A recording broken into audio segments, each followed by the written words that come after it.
अब शाम को खरीदा गया दूध 15 लीटर उसी 17 के भाव से।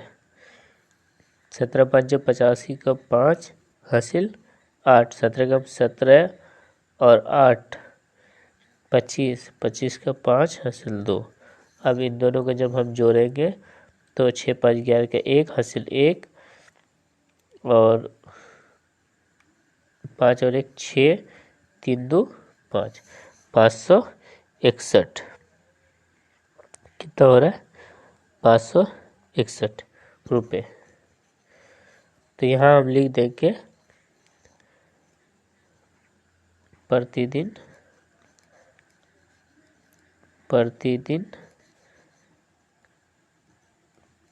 खरीदा गया दूध बराबर इतना रुपये तो इस तरह से question number second. Question number third का तीसरा है 278 गुना खाली डैश बराबर 278। तो 278 को किससे गुना किया जाए कि 278 ही बचे। तो 278 को 1 से गुना करेंगे तो ये 278 बचेगा। किसी भी संख्या को 1 से गुना करने पर वो संख्या खुद हो जाता है। तो ये हो गया ए। क्वेश्चन नंबर थर्ड तीसरा ऑप्शन है उसका बी है 429 प्लस 0। 429 को 0 जोड़ देने से क्या बचेगा 429 ही रहेगा। इसी तरह अब 678 माइनस क्या करेंगे कि 0 बचेगा 678 में। जैसे एक अगर घटाएंगे तो कितना बचेगा 0। तो उसी तरह 678 में 678 अगर हम घटा दें तो क्या बचेगा 0।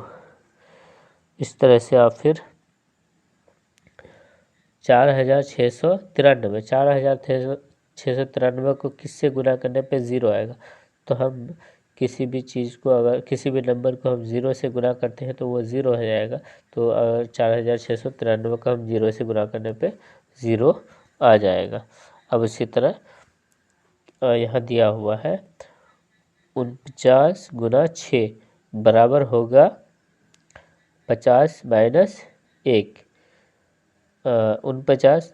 अब यहाँ क्या आना चाहिए यानी बराबर ये बराबर होने के लिए इस साइड का गुना और इस साइड के गुना के बराबर होना। तो यहाँ तो मेरा ऑप्शन आ रहा है यहाँ आ रहा है। जब हम इसको सॉल्व करेंगे तो 49 माइनस 50 माइनस 1 49 हो जाएगा। गुना क्या करेंगे कि बराबर आएगा। गुना 6 करेंगे तो बराबर है। तो इस खाली जगह पे क्या आएगा 6 आएगा। तो इस तरह से थर्ड क्वेश्चन समाप्त होता है। Question number fourth. तो फ्रेंड्स क्वेश्चन नंबर 4 देखिए निम्नलिखित को सुमेलित कीजिए या मिलाना है कि कौन सा नियम है। ये किस नियम के आधार पर लिखा गया है या नियम इस साइड नियम लिखा हुआ है और ये इस तरह से मिलाना है। तो फर्स्ट ये जब हम देखेंगे तो ये होगा गुणन का कर्म विनिमयता। गुणन का कर्म विनिमयता देखिए गुणन ऐसे लिख सकते ऐसे मिला दीजिए ताकि आपको आसानी हो। और सेकंड वाला हो जाएगा बी गुणन का सहचरण नियम। गुणन का सहचरण नियम मैं इसके लिए अलग पाठ आपको दे चुका हूँ। आप उस वीडियो में आपको पूरा नियम आपको बता दिया हूँ कि किस तरह से। अब अगर और समझना हो तो आप कमेंट बॉक्स में आप ज़रूर लिखें। अब थर्ड सी क्वेश्चन देखते हैं। सी है योग पर गुना का वितरण नियम।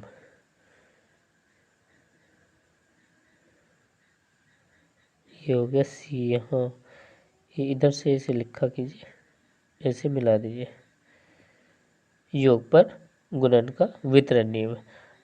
डी होगा आपका योग की कर्म विनिमयता। योग की कर्म विनिमयता इस तरह से यहाँ मिला दीजिए। और लास्ट बचा सी यह योग का सहचरण नियम। योग है योग का सहचरण नियम। तो इस तरह से ये क्वेश्चन कंप्लीट होता है। अगले क्वेश्चन में क्वेश्चन नंबर 3 का 5th है 15 और 18 के गुणनफल में कौन सी संख्या घटाया जाए कि शेष दी हुई संख्या के जोड़ के बराबर हो। तो इन दोनों का पहले गुणनफल लिखिए 15 गुना 18 का 18 पंचे 90 का 0 हासिल 9 18 का 18 10 28 यानी 27 27 का 7 हासिल 2 270 गुणनफल हुआ। तो इसमें कौन सी संख्या घटा दिया जाए कि शेष दी हुई संख्या के जोड़ के बराबर होता है। दी हुई संख्या कितना 15 और 18 इसका जोड़ कर देने के 15 और 18 का जोड़ कितना होगा 8 5 13 का 3 हासिल 1 1 और 2 और 1 2 और 1 3 33। तो इनके गुणनफल में हम इसके योग को अगर हम घटा देंगे तो ये संख्या निकल जाएगी। तो संख्या निकल जाएगी 10 में 3 चला गया कितना हो गया 7 और उसके बाद 6 में 3 चला गया 3 और 2 का 2 कितना हो गया 247। 15 और 18 के गुणनफल में कौन सी संख्या घटाया जाए कि दी हुई संख्या की जोड़ इसके बराबर। तो 237 घटाने पर ये घटाने पर ठीक है इन दोनों के जोड़ के बराबर होगा। तो ये हो गया आपका 5th क्वेश्चन। क्वेश्चन नंबर 3 का 5th वाला पार्ट है। अब आगे देखेंगे question number 4th। Question number 4th का 1 है इस संख्या में कितना जोड़ा जाए कि योग यानी जोड़ इतना हो जाए। तो हम इसमें ये घटा दें तो वो निकल जाएगा आसानी से। बहुत बार कर चुके हैं तो इसमें कोई दिक्कत नहीं। इसको हम माइनस कर देते हैं। इसमें कितना जोड़ तो 4 में 3 चला गया 1 और 12 में 8 चला गया 4 7 हो यह हो गया 6 में 2 चला गया 4 यह हो गया 9 में 7 चला गया 2 और ये हो गया 1। तो आपका 12,441 12,441। तो 47,283 में अगर 12,441 जोड़े तो कितना हो जाएगा 59,724 हो जाएगा। अब अगला है 1 मिलियन से इतना कितना कम है। 1 मिलियन से ये संख्या कितना कम है। तो 1 मिलियन आपको 1 मिलियन में ये घटा देंगे। 1 मिलियन लिखिए 1 मिलियन ये हो गया 1 मिलियन। वैसे 56,281 को घटा दीजिए। अब 10 में 1 चला गया 9 उसके बाद 9 में 8 चला गया 1 9 में 2 चला गया 7 9 में 6 चला गया 3 9 में 5 चला गया 4 हो गया और ये हो गया 9। तो 1 मिलियन में से यानी ये हो गया आपका 9,43,719 कम है। या हम कह सकते हैं कि 943,719 कम है 1 मिलियन में। यहाँ है दो संख्याओं का अंतर 793 है और एक छोटी संख्या 172 है तो बड़ी संख्या क्या होगी। तो देखिए एक एग्जांपल लेकर के हम देखते हैं। ये हो गया दो संख्या, मान लिए दो संख्याओं का अंतर हो गया 4, ठीक है 4। तो अगर आपको कहा गया दो संख्याओं का अंतर 4 है, उनमें से छोटी संख्या आपको दे दिया रहेगा तो ये 10 निकालने क्या गया 6 + 4 = 10। तो सेम इसी तरह अब यहाँ भी कीजिएगा दो संख्याओं का अंतर x के हिसाब से निकाल सकते हैं तो, लेकिन आपको निकालने की ज़रूरत नहीं है। ये दो संख्या है जिसमें से दी हुई है कि दोनों संख्याओं का अंतर क्या हुआ, छोटी संख्या दिया हुआ है, दोनों संख्या का अंतर 793 है, ठीक है। तो छोटी संख्या दिया हुआ बड़ी संख्या निकालेंगे तो माने कि ये x हो गया तो x बराबर क्या हो जाएगा, ये इधर जा कर के प्लस में हो जाएगा 172। जब हम इसको प्लस करेंगे तो ये कितना हो जाएगा 965। जोड़ दीजिए 3 2 5, 9 7 16 6 हासिल 1, 7 1 8 1 9, ये हो गया। फोर्थ क्वेश्चन देखिए, फोर्थ फिफ्थ देख लीजिए। दो संख्याओं का योगफल इतना से 15 अधिक है यदि दो संख्याओं, देखिए दो संख्याओं का योगफल दिया हुआ है, जो दिया हुआ है इससे 15 अधिक है, तो दो संख्याओं का योगफल कितना हो गया, तो 15 जोड़ दीजिए, 8 5 13 का 3 हासिल 1 1 और 1 2 और 4 6 और 27, यानी 27 63 दो संख्याओं का योगफल, जिसमें से एक संख्या दिया हुआ है, यानी एक संख्या दिया हुआ है, एक संख्या 19, तो दूसरी संख्या यहाँ लिख दीजिए x की जगह दूसरी संख्या, माना कि दूसरी संख्या बराबर x, ये भी लिख सकते हैं दूसरी संख्या। तो x जो है ये प्लस में है, इधर जाके कितना हो जाएगा माइनस हो जाएगा।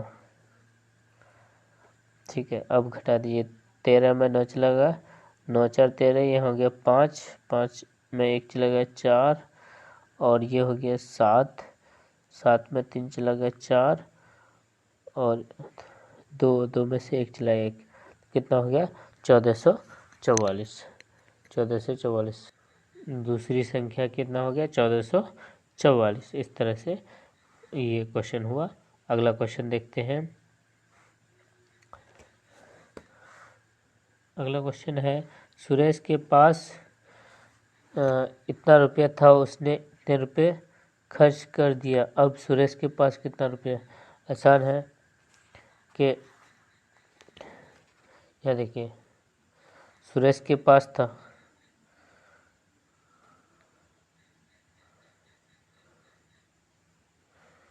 सुरेश के पास रुपये बराबर 3849, खर्च कितना है 1417 रुपये। अब इसके पास कितना बचे रुपये बराबर, इसको इसमें से माइनस कर दीजिए, 9 में से चले गए 2, अब ये 4 में 1 चला गया 3, 8 में चला गया 4, 3 में 1 चला 2, तो कितना हो गया 2432 रुपया, सॉरी 2432 रुपया, ये रुपया उसके पास अभी बचे हैं। इस तरह से द्वितीय परीक्षा पत्र की परीक्षा पत्र समाप्त होता है। वैसे हमारे साथ जुड़े रहने के लिए बहुत बहुत शुक्रिया, और अब हम आगे और भी पार्ट लेके आएंगे। अब हम करेंगे उत्तर यानी प्रश्नमाला 3A यानी एक्सरसाइज 3 चैप्टर 3 करेंगे इसी मैथ्स का, सुगम गणित का। तो बहुत बहुत शुक्रिया हमारे साथ जुड़े रहने के लिए।